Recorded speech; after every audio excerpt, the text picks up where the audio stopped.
देश को आजाद कराने में अपने प्राणों का बलिदान देने वाले देश के वीर शहीदों व तिरंगा के सम्मान में बावल उपमंडल में हर घर तिरंगा अभियान के तहत लोक निर्माण एवं जन स्वास्थ्य अभियांत्रिकी मंत्री डॉक्टर बनवारी लाल के नेतृत्व में देश के अमर शहीद बलिदानियों के शौर्य व तिरंगा के सम्मान को समर्पित विशाल तिरंगा यात्रा निकाली गई।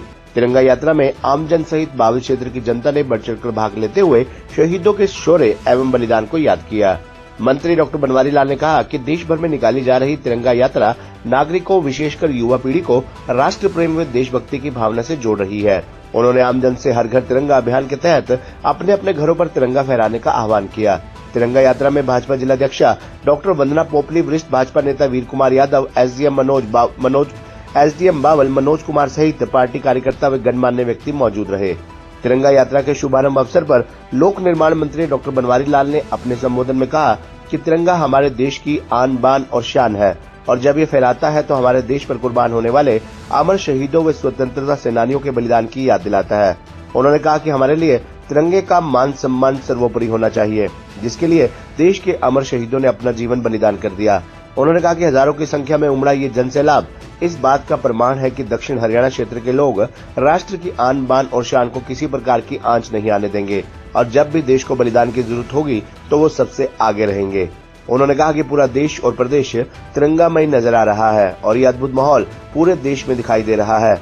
उन्होंने कहा कि तिरंगा एक भारत श्रेष्ठ भारत का प्रतीक है और एक भारत श्रेष्ठ भारत की इस भावना को स्वीकार करते हुए आज हम सब इस तिरंगा यात्रा में शामिल हुए हैं। उन्होंने कहा कि प्रधानमंत्री नरेंद्र मोदी के आह्वान पर इस वर्ष भी प्रदेश सरकार ने तिरंगा को घर घर तक पहुंचाने का संकल्प लिया है। हर घर तिरंगा अभियान के तहत निकाली जा रही तिरंगा यात्रा में 14 अगस्त यानी आज बुधवार को पटौदी के विधायक सत्य प्रकाश जरावता मुख्य अतिथि होंगे। तिरंगा यात्रा के दौरान डॉक्टर बनवारी लाल ने देश को आजाद कराने में अपना सर्वोच्च बलिदान देने वाले देश के अमर शहीदों व वीर स्वतंत्रता सेनानियों को नमन करते हुए कहा कि उनकी शहादत की बदौलत ही आज हम आजादी की खुली हवा में सांस ले रहे हैं। मातृभूमि की रक्षा हेतु अपना सर्वस्व न्यौछावर कर देने वाले अमर शहीदों को समर्पित तिरंगा यात्रा का आरंभ लोक निर्माण मंत्री डॉक्टर बनवारी लाल ने भगत सिंह पार्क स्थित शहीद स्मारक में शहीद भगत सिंह, राजगुरु व सुखदेव की मूर्तियों पर श्रद्धा सुमन अर्पित करके किया। इसके उपरांत शहीद सम्मान तिरंगा यात्रा गांव खेड़ा मुरार रोड स्थित शहीद स्मारक तक पहुंची, जहां लोक निर्माण मंत्री ने शहीद स्मारक पर फूल माला अर्पित कर शहीदों को अपनी श्रद्धांजलि अर्पित की।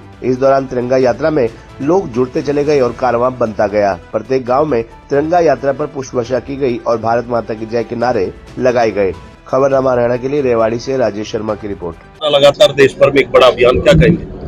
देखो, जिस तरह से देश के यशस्वी प्रधानमंत्री नरेंद्र भाई मोदी जी ने जो हर घर तिरंगा का अभियान चलाया था और आज वो एक उत्सव का रूप ले चुका है और पूरे देश के अंदर तिरंगा के प्रति जो लोगों का आस्था और जो उनकी विश्वास जता है। आप देख सकते हो कि आज उसी श्रृंखला में बावल विधानसभा क्षेत्र के बावल गांव के अंदर हमने तिरंगा यात्रा निकाली है और इस तिरंगा यात्रा में बरसात के बावजूद भी लोगों में इतना जोश है, इतना उत्साह है तिरंगे के प्रति, क्योंकि तिरंगा हमारे देश की आन बान और शान है और इस तिरंगे के लिए हम सब लोगों को देश की एकता और अखंडता के लिए हम सब लोगों को अपने हर बलिदान के लिए तैयार रहना चाहिए और हमारे बच्चों में एक देशभक्ति की भावना उत्पन्न होनी चाहिए।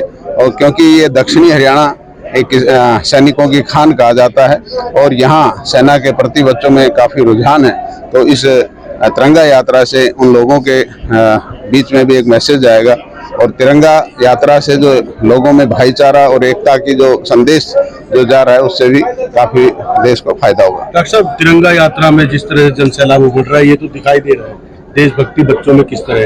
एक जो सीएम साहब ने कहा कि 15 अगस्त से सभी बच्चे जय हिंद बोलना शुरू करें, तो उससे क्या ये भी एक देशभक्ति का ही देश के प्रति एक समर्पण और देश के प्रति एक अच्छा संदेश जाता है। अगर हम जय हिंद बोलते हैं तो उसमें हिंदुस्तान का नाम आता है, तो देश के प्रति एक कृतज्ञता। 3400 करोड़ की 600 परियोजनाओं का मुख्यमंत्री आज एक सौगात देने जा रहे हैं प्रदेशवासियों को, क्या कहेंगे?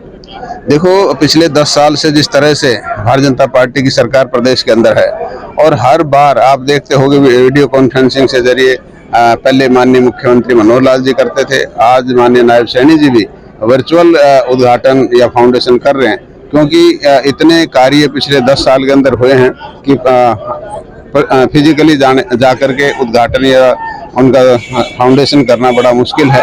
तो आज माननीय मुख्यमंत्री जी वर्चुअली ही इनका फाउंडेशन और उद्घाटन करेंगे, क्योंकि पिछले 10 साल में पूरे प्रदेश में विकास बहुत ही गति से और बहुत समग्र विकास हुआ है। पूरे प्रदेश के अंदर बराबर विकास हुआ है। लोकसभा चुनाव से ठीक पहले एक बार फिर डेरा प्रमुख को फरलो दी गई है, किस तरह देखते हैं आप इसको? विधानसभा के चुनाव ठीक है, देखो ये कानूनी प्रक्रिया है, इसमें सरकार का कोई हस्तक्षेप नहीं होता। चर्चाएं चुनाव को लेकर के काफी है। देखो राजनीति है, राजनीति के अंदर कोई भी कुछ कह सकता है, लेकिन इन मामलों में सरकार का कोई हस्तक्षेप नहीं होता। ये कानून प्रक्रिया, कानून के तहत जो भी उसको अधिकार हो मिलता है। तकलीफ हो जाएगी बिना तिरंगा यात्रा क्या कहेंगे?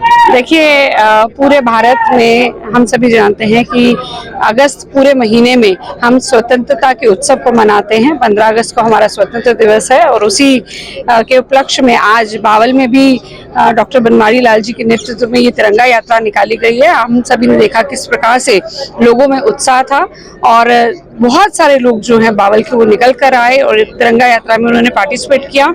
मैं ये भी कहना चाहूंगी कि जब भी तिरंगा लहराता है तो कहीं ना कहीं हमारे मन में भी हिलोरे मारते हैं कि जिस प्रकार से शहीदों ने अपनी जान देकर इस देश को स्वतंत्र कराया था, तो हम उसका भी मान रखें। और हम आगे, मैं युवाओं से भी कहना चाहूंगी कि कहीं ना कहीं वो व्यसनों की तरह ना बढ़कर देश के डेवलपमेंट के बारे में, देश के विकास के बारे में सोचें। प्रधान जी, लगातार आप अभी जिला अध्यक्ष बनी नहीं रही, लेकिन जिस तरह से भारतीय जनता पार्टी में हम देख रहे हैं कि बिखराव की स्थिति है, राव इंद्रजीत सिंह गुट अलग से बात करता है, वो अलग से बात करते हैं, आप राव इंद्रजीत सिंह के सारथी मानी जाती है, तो आप किस नजर से देखते हैं? क्योंकि क्या सभी लोगों को आप जोड़ पाएंगे? देखिए, मुझे लगता है कि सभी लोग जुड़े हुए हैं और हमारा जो पूरा परिवार है वो एक साथ चल रहा है। और मुझे लगता है कि पहले दिन से ही इस चीज की झलक दिख गई थी कि भारतीय जनता पार्टी रेवाड़ी में एक साथ होकर चलेगी। वो आगे भी आपको कल आपने तिरंगा यात्रा निकाली, लेकिन ना तो वहाँ कोई पार्षद था बीजेपी का। क्या माना जाए कि क्यों दूरी बना रहे हैं कि जब तिरंगा यात्रा बीजेपी की तरफ से देश के लिए? देखिए, बहुत सारे बैक टू बैक प्रोग्राम आ रहे हैं और नगर पार्षदों को इस चीज की सूचना नहीं थी, इसलिए आप ये नहीं कह सकते कि वो दूरी बना रहे थे। और जहां तक भारतीय जनता पार्टी के नेता हैं, अरविंद यादव जी बाहर थे, सतीश कोला जी साथ में थे, सुनील मूसेपुर जी के जो पुत्र हैं वो पहुंचे थे क्योंकि वो भी बाहर थे, और बाकी जितने भी मेजर जो नेता हैं वो वहां पर सब पहुंचे थे। हमारे प्रभारी भी पहुंचे। चुनाव के लिए हम सभी पूर्ण रूप से तैयार हैं। आप खुद के अपने चुनाव? हम सभी 3 सीट जीत कर आएंगे कमल के निशान पर।